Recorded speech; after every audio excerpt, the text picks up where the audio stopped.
May mga babaeng dumarating sa buhay mo na hindi mo naman hinihingi. Pero pag nakita mo sila, parang may kumalabit sa kaluluwa mo. Yung tipong hindi mo siya kilala, pero may kakaiba sa presensya niya. Yung aura, yung kilos, yung tahimik na lakas na hindi mo maipaliwanag. At sa isang iglap, gusto mo siyang makilala. Pero ito ang tanong, paano mo aakitin ang isang babaeng ayaw mong pilitin? Paano mo siya mapapaibig nang hindi ka naghahabol? At paano ka magiging lalaki na kusang hinahanap ng puso niya? Kahit hindi ka nagpakitang todo, bago natin simulan, nais kong magpasalamat sa mga loyal kong subscribers sa patuloy na pagsuporta sa aking channel. Kayo ang inspirasyon ko sa paggawa ng mga bagong content. Kung bago ka sa channel ko, comment mo na kung taga saan ka. Sa mundong puno ng paipal, pa-cute, pabida at puro patunay, paano mo gagamitin ang tahimik na lakas ng isang stoic para mahulog sa iyo ang babaeng gusto mo nang hindi nawawala ang dignidad, katahimikan at kalmado mong pagkatao? Ang problema ng karamihan ng lalaki, hinahabol nila ang babae pero hindi nila hinuhubog ang sarili nilang presensya. Kaya kahit gaano sila kasipag mag-chat, kahit gaano sila kaaga mag-good morning, kahit ilang oras silang online, parang wala ring epekto. Hindi sila napapansin, hindi sila inaabangan, hindi sila nararamdaman. At ang mas malala, habang mas pinipilit nilang mapansin, mas lalong nawawala ang dating nila. Isipin mo ito, kapag may isang lalaking araw-araw nagsisend ng mensahe, laging nag-aaya, laging available, laging handang sumagot, ano ang dating? Walang halaga, madaling kunin, walang puwang para hanapin. And sa mundo ng pag-ibig, ang babaeng hindi mo binibigyan ng puwang para huminga, maghahanap ng espasyo sa iba. Hindi dahil masama siya, kundi dahil likas sa tao ang ma-attract sa bagay na may halaga. At may distansyang nagbibigay ng respeto.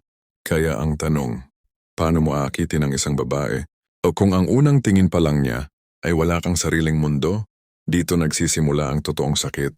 Isang araw nag-message ka, hindi siya nag-reply, nag-online siya, hindi ka pinansin. Nag-post siya ng story, hindi ikaw ang kausap, at hindi mo alam kung bakit, pero alam mo kung ano ang masakit. Napapansin mo siya, pero hindi ka niya nararamdaman. At lalo kang napapaisip, pangit ba ako? Hindi ba ako sapat? May iba na ba siyang kausap? Pero teka, kapag sinusukat mo ang halaga mo base sa tugon ng isang babae, hindi mo napapansin na unti-unti kang natatali sa emosyon, hindi sa prinsipyo. At isa ito sa pinakamalalang bitag ng pag-ibig. Kapag mas kailangan mo ang pagtingin niya, mas lumalayo ka sa uri ng lalaking gugustuhin niya. Mas nagiging desperado, mas nagiging reactive, mas nagiging alipin ng emosyon at pagnanasa. At ang desperasyon ay mabahong amoy sa mata ng babae. Ramdam nila iyon, kita sa kilos, lutang sa mga salita, sumisigaw kahit walang sinasabi. Pero eto ang mas masakit pa. Hindi mo kasalanan ang nararamdaman mo, pero kasalanan mo kung hahayaan mong kontrolin ka nito. At dito papasok ang stoic tricks. Hindi para manipulahin siya, kundi para maibalik ang sarili mong lakas, presensya at halaga, na kusang humahatak ng atensyon ng babae. Hindi mo kailangan maging gwapo, hindi mo kailangan maging mayaman, hindi mo kailangan maging sikat. Ang kailangan mo lang, pagkakaunawa sa tatlong stoic na prinsipyo ng pang-akit na mas malakas pa sa pabango, pa-cute o kahinaan. Stoic Trick 1. Ang lakas ng hindi nagmamadali. Ayon sa mga sinaunang stoic, ang isang lalaking may tunay na kapangyarihan ay hindi nagmamadali sa pagkuha ng inaasam. Bakit? Dahil alam niya ang halaga niya. Alam niya ang bilis ng mundo. Pero hindi niya hinahayaang hilahin siya ng kagustuhan. Isipin mo ito. Ang karaniwang lalaki kapag nagkagusto, parang sumasabog ang dibdib. Gigil. Wow. Atet. Laging may nais sabihin. Laging may gustong patunayan. Pero ang stoic na lalaki, tahimik, magaan, may antas ng pagbagal na parang sinasabi, kung sa akin ka darating ka, hindi ako maghahabol. Hindi ako magmamakaawa. Hindi ko ibibigay ang sarili ko nang hindi mo pa nakikita ang halaga ko. Bakit napakalakas nito? Dahil ang babae ay hindi naakit sa presensya na humahabol. Naakit sila sa presensyang may sariling direksyon. Ang lalaking hindi nagmamadali ay lalaki na hindi takot mawalan. At ang isang lalaking hindi takot mawalan ay nagiging panganib sa puso ng babae. Dahil kakaiba ito, hindi ito karaniwan. Hindi ito madalas makita. At ang hindi madalas makita ay pinahahalagahan. Paano mo ito gagawin? Una, kontrolin ang unang bugso ng emosyon. Kapag nagandahan ka sa babae, kapag na-mesmerize ka sa unang titig, kapag kinilig ka sa ngiti niya, normal yan. Pero huwag kang magpadala sa unang alon. Huminga. Umatras ng konti. Tingnan siya nang hindi ka natatangay. Ang stoic na lalaki hindi agad sumusugod kahit gusto niya. Pinapanood niya muna ang sarili niya. Bakit ko siya gusto? Pagnanasa lang ba? O talagang nagugustuhan ko siya bilang tao? Sa ganitong tanong nagsisimula ang lakas. Hindi sa paghahabol. Ikalawa, magkaroon ka ng sariling bilis. Huwag kang sumabay sa bilis ng emosyon mo. Kapag gusto mo siyang i-chat, hintayin mo ng kaunti. Kapag gusto mong mag-reply agad, hinga ka muna. Kapag gusto mong magparamdam na parang may habol, magtanong ka. Magmumukha ba akong walang sariling mundo? Hindi mo siya iniiwasan. Hindi mo siya ginaghost. Pero hindi mo rin kayang ibigay ang sarili mo ng mura. Ang dami-dami mong ginagawa sa buhay. Pangarap, disiplina, katawan, trabaho, tahimik na pag-unlad. Hindi ka lalaki na pupunta sa kanya kapag bored ka. Hindi ka lalaki na magtatapon ng oras para lang mapansin. Kaya may bilis ka, may direksyon ka, may sariling mundo ka, at yan ang presensya na nakakaakit. Ikatlo, panatilihin ang aura ng kalmadong paglalakad. Simple lang ito. Huwag kang magmadali sa pagkakaroon niya. Kapag hindi ka nagmamadali, gumagawa ka ng tahimik na pader ng respeto, at yan ang nagbibigay sa babae ng kakaibang pakiramdam. Bakit hindi ko siya maramdaman? Bakit ang tahimik niya? Bakit parang hindi siya natitinag? Bakit may lakas siya na hindi ko maabot? At doon nagsisimula ang paghanga. May kwento ako, isipin mo si Elias, isang lalaking simple lang. Nagtatrabaho, may pangarap, may sariling mundo. May babaeng dumating sa buhay niya, si Mira. Maganda, matalino, may presensya. At sa unang tingin pa lang, nagiba ang tahimik niyang puso, pero naiba si Elias. Hindi siya tulad ng ibang lalaking agad nagpaparamdam. Hindi siya atat. Hindi siya nagmamadali. Kahit gusto niya si Mira, hindi niya hinayaang kunin ng emosyon ang dignidad niya. Naglakad siya sa bilis niya. Nagparamdam siya ng may respeto. Hindi siya nagpakita ng pagnanasa na parang gutom. Hindi rin siya nagpakita ng lamig. Kung kausap niya si Mira, kalma. Kung hindi siya pinansin, hindi siya nayanig. Kung may iba itong kausap, hindi siya nataranta. At doon natigilan si Mira. Bakit parang hindi ko siya maabot? Bakit parang siya lang ang hindi nagpapadala sa akin? Bakit may lakas siya sa tahimik niyang paraan? At unti-unti, siya ang nagsimulang maghanap kay Elias. Hindi dahil sa pangaakit, hindi dahil sa paghabol, hindi dahil sa pilit, kundi dahil sa disiplina ng hindi nagmamadali. Kung gusto mong maakit ang babaeng gusto mo, huwag mong unahin ang pagkuha sa puso niya. Unahin mo ang paghawak sa sarili mong emosyon. Lakas ang tawag doon. Hindi taktika, hindi laro, kundi disiplina. May mga lalaking hindi naman gwapo, hindi mayaman, hindi sikat, pero may kakaiba sa kanila. Yung tipong kapag dumaan sila, mapapansin mo na parang may hinahatak na tahimik na bagyo. Hindi sila maingay, hindi sila nagpapapansin, pero may presensya na parang sinasabi sa babae. Kung aalis ka, ayos lang. Kung mananatili ka, mas mabuti. Pero hindi ko ipagmamakaawa ang sarili ko sa kahit kanino. At dito nagsisimula ang pang-akit na hindi namamatay. Bakit? Dahil ang lalaking may tahimik na lakas ay nagiging palaisipan sa puso ng babae. Napakaraming lalaki ang nagkakamali sa ganitong paraan. Kapag nagkagusto sila sa babae, agad nilang inilalabas ang buong mundo nila. Lahat ng emosyon binubuhos. Lahat ng oras ibinibigay. Lahat ng intensyon lumalabas. At para silang naglalakad na may hawak na placard na nakasulat, "Paki Suyo, pansinin mo ako."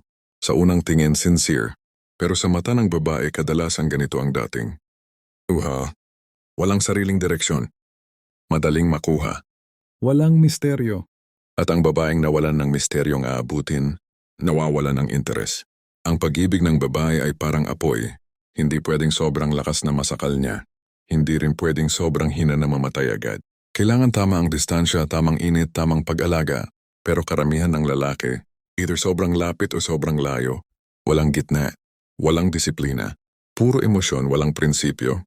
At ang kawalan ng prinsipyo ay kawalan ng halina. Isipin mo ang eksenang ito. Nag-uumpisa pa lang kayo mag-usap. Magaan, masaya, may konting kilig. Pero sa loob mo, sobrang saya mo kaya hindi mo mapigilan. Araw-araw mo siyang kinokumusta. Halos bawat post niya may reaction ka. Kapag hindi siya nagre-reply, kinakabahan ka.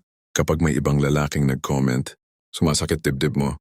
At habang ikaw ay nadadala ng emosyon, Siya naman ay unti-unting humihina ang interes. Bakit? Dahil nakikita niya ang totoo. Mas kailangan mo siya kaysa kailangan ka niya. At ang lumalapit ng mas mabilis, madalas siyang una rin naiiwan. Kaya ka napapagod, kaya ka nasasaktan, kaya ka hindi pinapansin, kaya ka hindi binabalik ng parehong atensyon. Hindi dahil hindi ka mabuting tao, kundi dahil hindi mo pa natututunan ang ikalawang lihim ng Stoic na pangakit. Ang kapangyarihan ng lalaking hindi agad nagbubukas ng sarili. Hindi ibig sabihin suplado ka, hindi ibig sabihin hindi ka interesado. Hindi ito laro. Ito ay pagpili kung sino ang may karapatang makakita ng loob mo, at ang babaeng hindi agad nakikita ang loob mo ay nagkaka-interes na mas lalo kang tuklasin. Ngayon, ibibigay ko sa iyo ang Stoic Trick Number 2. Ang teknik na nagpapalalim sa dating mo, nagpapataas ng halaga mo, at nagbibigay ng misteryo na hinahanap ng babae. Stoic Trick 2, ang lakas ng tahimik na misteryo. Sa Stoic philosophy, ang tunay na lakas ng isang lalaki ay hindi nakikita sa dami ng kanyang sinasabi, kundi sa dami ng hindi niya kailangang ipaliwanag bakit napakalakas nito sa pangakit. Simple. Kung hindi ka agad nagbubukas, nagbibigay ka ng puwang para magtanong ang babae, at nagtatanong ang babae kapag may hindi niya maintindihan, may hindi niya mabasa, may hindi niya makuha, may hindi mo sinasabi pero ramdam niya. Ang misteryo ay hindi drama, hindi pagtatago, hindi pagpapahirap. Ito ay pagpili kung anong bahagi mo ang dahan-dahang ilalabas para mas lalo kang maging mahalaga sa mata niya. Hindi mo agad ibubuhos ang buong buhay mo kapag nag-uusap pa lang kayo. Hindi mo agad ikukwento ang sugat mo, ang nakaraan mo, ang pangarap mo. Hindi mo agad binibigay ang kahinaan mo dahil kapag madaling kunin ang kwento mo, madaling bitawan ang pagkatao mo. Paano mo ito gagawin? Una, ipakita ang halaga mo pero huwag mong ikwento agad. Maraming lalaki ang ganito. Alam mo, marami akong ginagawa. Alam mo, may pangarap ako. Alam mo, may pinagdaanan ako. Pero kapag ikaw ang stoic na lalaki, hindi mo sinasabi. Ipinapakita mo. Kung masipag ka, makikita niya sa kilos mo. Kung may disiplina ka, ramdam niya sa postura mo. Kung may direksyon ka, makikita niya sa mga hakbang mo. Hindi mo kailangang ipagyabang ang sarili mo. Hindi mo kailangang magpaliwanag. Ang misteryo ay nabubuo kapag nakikita niya na may lalim ka pero hindi mo ito ipinapamigay ng libre. Ikalawa, piliin ang emosyon na ipapakita mo. Hindi ka robot, hindi ka bato, pero hindi ka rin fountain ng emosyon. Kung may problema ka, hindi mo agad isinisigaw. Kung may lungkot ka, hindi mo agad inihahagis sa kanya. Kung may saya ka, hindi mo agad ipinagbubunyi ng sobra. Ang stoic na lalaki ay marunong pumili ng tamang sandali para buksan ang sarili niya. Bakit? Dahil ang tamang emosyon sa tamang panahon ay nagiging magnet sa tao, nagiging lalim, nagiging halaga. Ikatlo, mag-iwan ka ng puwang para sa tanong. Ito ang sikreto. Kapag nagkukwento ka, huwag ubusin. Kung nagbahagi ka ng pangarap, bitinin mo ng konti. Kung nagbahagi ka ng kwento, iwanan mo ng tanong.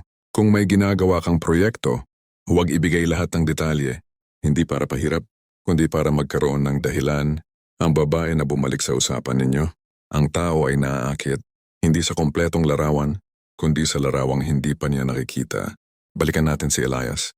Noong una, ang lakas ng hindi nagmamadali ang ginamit niya. Ngayon, ang misteryo naman ang nagiging sandata niya. Kapag nag-uusap sila ni Mira, hindi siya maingay, hindi rin siya tahimik na suplado. Sakto lang, may bigat ang bawat salitang lumalabas sa bibig niya. Kapag tinatanong siya ni Mira tungkol sa buhay niya, sumasagot siya ng tapat, pero hindi ubos. Halimbawa, mukhang marami kang ginagawa sa buhay ngiti lang ang sagot niya. Tahimik lang ako magtrabaho. Walang yabang, walang pagmamakaawa. At doon nagsisimula ang tanong ni Mira. Ano kaya ang mga pangarap niya?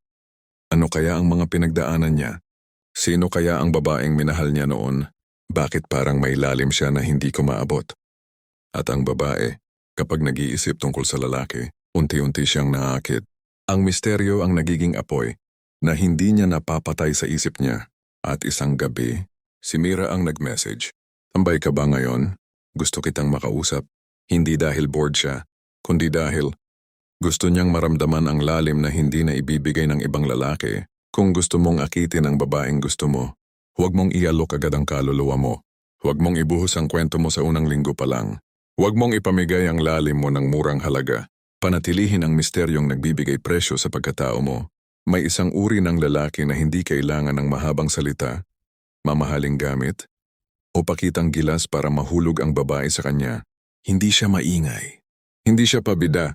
Hindi siya nagpapakitang gustong-gusto niya ang atensyon. Pero kapag kaharap mo siya, ramdam mo agad ang bigat ng presensya niya.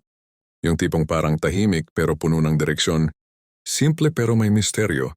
Hindi naghahabol pero parang siya ang gustong habulin. At dito mo makikita ang pinakamakapangyarihang sandata sa Art of Seduction. Ang ikatlong stoic trick na halos walang lalaking marunong gamitin. Ito ang klase ng gawi na kapag na-master mo, hindi ka lang makakaakit ng babae, magiging kakaiba ka sa mata niya. At yan ang pag-uusapan natin ngayon. Ito ang karaniwang problema ng maraming lalaki. Kapag nagkagusto sila sa babae, ang buong buhay nila umiikot na agad dito. Nagbabago ang schedule para sa babae. Nagbabago ang ugali para sa babae. Nagbabago ang mood para sa babae. Nagbabago ang direksyon ng buhay para sa babae. Halos lahat ng ginagawa nila nakasabit sa kung gusto ba sila nito o hindi. At dahil dito, unti-unti nilang nakakalimutang tanungin ang sarili. Nasaan ba ako papunta? Ano ba ang ginagawa ko para sa sarili ko? May buhay ba ako bukod sa paghabol sa kanya? Ang problema ng ganitong pag-iisip ay simple pero malalim. Binibigay mo ang kapangyarihan mo sa isang tao na hindi pa naman parte ng mundo mo, at ang lalaking may buhay na nakasabit sa kagustuhan ng babae ay nagiging mahina sa mata nito, hindi dahil masama siya, hindi dahil ayaw niya sa'yo, kundi dahil nakikita niya na kaya kang dukutin ang emosyon mo at kaya mong ipagpalit ang sarili mong landas dahil lang sa nais mo siyang makuha. At walang babae ang gustong maging sentro ng buhay ng lalaking walang direksyon. Gusto nila ng lalaking may sarili ng mundo at handa silang imbitahin dito. Hindi lalaki na inaasam na mabuhay lang dahil sa kanila. Isipin mo ang eksenang ito. Gusto mo ang isang babae. Maganda siya, masayahin, kakit-akit, at ramdam mo na may gusto ka sa kanya. Pero dahil sobrang gusto mo siya, sinimulan mong ibigay ang lahat. Tuwing magtatanong siya, mabilis kang sumasagot. Tuwing kailangan niya ng kausap, ikaw agad. Tuwing malungkot siya, ikaw ang sandalan. Tuwing may problema siya, ikaw ang solusyon. At sa bawat araw na lumilipas, unti-unti mong nakikita na hindi na ikaw ang nagdedesisyon sa buhay mo. Siya na. Hindi ka na natutulog sa oras. Hindi mo na tinutuloy ang disiplina mo. Hindi mo na ginagawa ang mga plano mo. Hindi mo na inaalagaan ang sarili mo. At ito ang pinakamasakit. Habang mas binibigay mo ang sarili mo, mas bumababa ang tingin niya sa'yo. Hindi niya sinasadya, pero ramdam niya na lalaki itong kayang mawala ang sarili niya. Dahil lang sa gusto niya ako, at sa ilalim ng mga ngiti, sa ilalim ng mga tawanan, sa ilalim ng mga ingat ka ha, may tanong siyang hindi niya sinasabi pero naririnig ng mundo. Kung kaya niyang bitawan ang sarili niya para sa akin, paano niya ako pangangalagaan kung ako naman ang mahulog? At doon nawawala ang pangakit, doon lumalamig ang interes, doon ka nagiging option hindi priority. At bakit nangyayari ito? Dahil hindi mo pa natututunan ang huling lihim, ang lakas ng lalaking may direksyon. Ngayon ibibigay ko sa iyo ang ikatlo at pinakamakapangyarihang stoic trick sa Art of Seduction. Ito ang sandata na hindi mo kailangang ipakita pero nararamdaman niya. Hindi mo kailangang ipaliwanag pero naiintindihan niya. Hindi mo kailangang ipilit pero kusa niyang hinahangaan. Stoic trick 3. Ang lakas ng lalaking may sariling landas. Ang pinakamalakas na anyo ng pang-akit ay hindi galing sa salita, sa katawan o sa pangako. Nanggagaling ito sa misyon. Ang lalaking may napiling landas, may direksyon, may pangarap, may oras para sa sarili, may disiplina, may pinaninindigan, ay nagiging haligi. At ang babaeng nakakakita ng haligi ay nagiging komportable, humahanga at naaakit. Hindi dahil pinipilit mo siyang akitin, kundi dahil nakikita niyang hindi mo hinahayaan ang mundo na diktahan ang kilos mo. Ayon sa Stoic philosophy, ang tunay na lalaki ay hindi sumusunod sa ingay ng pagnanasa, kundi sa tawag ng layunin, at dito nagiging pambihira ang pangakit niya. Ngayon, paano mo ito gagawin? Una, gumawa ka ng malinaw na direksyon sa buhay. Ano ang pangarap mo? Ano ang hinahabol mo? Ano ang gusto mong maabot? Anong disiplina ang dapat mong buuin? Kung wala kang direksyon, kahit sinong babae ay makakaramdam nito. At kung may direksyon ka, kahit hindi mo sabihin, ramdam niya rin ito. Ang direksyon ay hindi salita, enerhiya ito. Ikalawa, I-priority mo ang buhay mo bago ang babae. Hindi ito pagiging manhid. Hindi ito pagiging malamig. Hindi ito pagwawalang bahala. Ito ay tama lang. Kung may trabaho ka, unahin mo. Kung may pag-aaral ka, tapusin mo. Kung may disiplina ka sa katawan, panatilihin mo. Kung may misyon ka sa buhay, ilaban mo. Ang babaeng nakikita na inuna mo ang sarili mong landas ay mas nagkakaroon ng respeto sa'yo. Bakit? Dahil hindi mo siya ginagawang sentro ng buhay mo. Ginagawa mo siyang bahagi ng buhay mo. At yan ang pinakanakakaakit na posisyon para sa babae. Ikatlo, huwag mong hayaang kontrolin ng emosyon ang landas mo. Hindi mo maiiwasang ma-in-love. Hindi mo maiiwasang kiligin. Hindi mo maiiwasang masabik. Pero ang stoic na lalaki ay hindi pinapayagang wasakin ng emosyon ang direksyon niya. Kapag gusto mong magpuyat para lang makausap siya, isipin mo ang epekto bukas. Kapag gusto mong isuko ang disiplina para lang sumabay sa kagustuhan niya, isipin mo ang pangmatagalan. Kapag gusto mong baguhin ang buhay mo para lang mas maging kaaya-aya sa kanya, tanungin mo ang sarili, kung mawawala siya bukas, sino ako ngayon? At kung ang sagot mo ay hindi ko alam, ibig sabihin wala ka pang landas at kailangan mo itong ayusin. Pagbalik natin kay Elias at Mira, nandito na tayo sa yugto kung saan naramdaman ni Mira na hindi umaasa si Elias sa kanya para maging masaya sa buhay. O nagkakausap sila. O may connection. O may chemistry. Pero kahit na gusto rin ni Elias si Mira, hindi niya isinuko ang pangarap niya, ang disiplina niya, ang pag-unlad niya. Habang nagkikita sila, nag-aaral pa rin siya. Nagtatrabaho pa rin siya ng maayos. Inaayos pa rin niya ang katawan niya. Inaalagaan niya ang pagkatao niya. At napansin ito ni Mira, bakit parang hindi ako ang sentro ng mundo niya? Bakit kahit gusto niya ako, hindi niya inuuna ang paghabol sa akin? Bakit parang mas inuuna niya ang pagkatao niya kaysa sa pagkuha sa akin? At doon siya nahulog. Dahil nakita niya, ang lalaking hindi nawawala ang sarili kahit nalalapit siya sa pag-ibig. Ang lalaking kaya niyang sandalan, hindi dahil inaangkin siya, kundi dahil hindi niya sinusuko ang sarili niyang lakas. At ito ang sagot sa tanong, bakit naaakit ang babae sa lalaking may direksyon? Dahil ang direksyong hawak mo ay nagbibigay sa kanya ng katiwasayan, tiwala at respeto. At ang respeto ay ugat ng pagnanasa. Kung gusto mong akitin ang babaeng gusto mo, huwag mong unahin ang pag-ibig. Unahin mo ang landas mo. Ang lalaking may sariling direksyon ay nagiging liwanag sa mundo ng babaeng naghahanap ng tunay na lakas. Kung may natutunan ka sa video na ito, i-comment mo sa baba. Handa na ako maging stoic. Salamat sa panunood.